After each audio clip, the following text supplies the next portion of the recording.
अगर आप भी चाहते हैं राकेश राज भोजपुरी म्यूजिक की चैनल से नए नए गाने सुनने के लिए इस लाल बटन को दबाकर चैनल को सब्सक्राइब करें और साथ में बेल आइकन दबाना ना भूलें।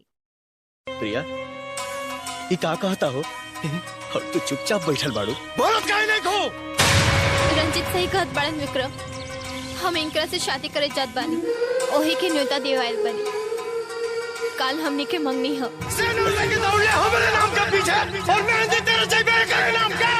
अरे जब प्रिया ये करा शादी करे के रहे तब प्यार के नाटक हमरा साथे काहे कइले?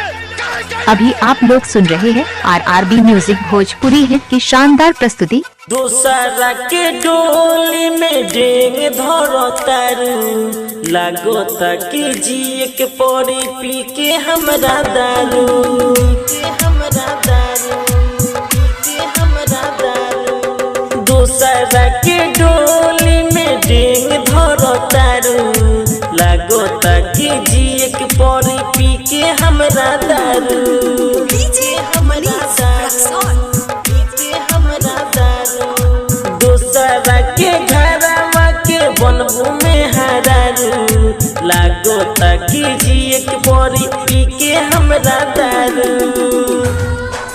पी के हमरा दारू, पी के हमरा दारू।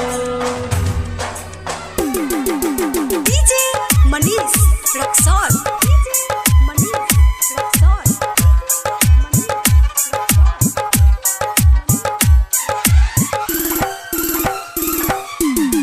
अभी आप लोग सुन रहे हैं RRB म्यूजिक भोजपुरी हिट की शानदार प्रस्तुति।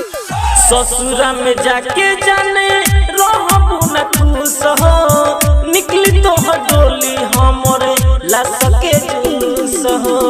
ससुरा में जाके जाने रहबू न खुश हो, निकली तो डोली हमरे ला सके जुलूस हो। उठी डोली तोहार होई मौत हमार, उठी डोली तोहार होई मौत हमार। तोहर जे प्यार में पागल होके पुरानी तारू, लागो ताकि जिए के पड़ी पी के हमरा दारू।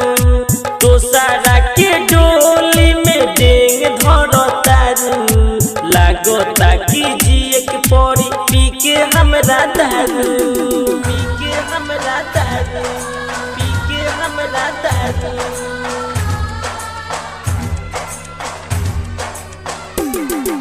डीजे मनीष रक्सौल, मनीष रक्सौल, मनीष रक्सौल।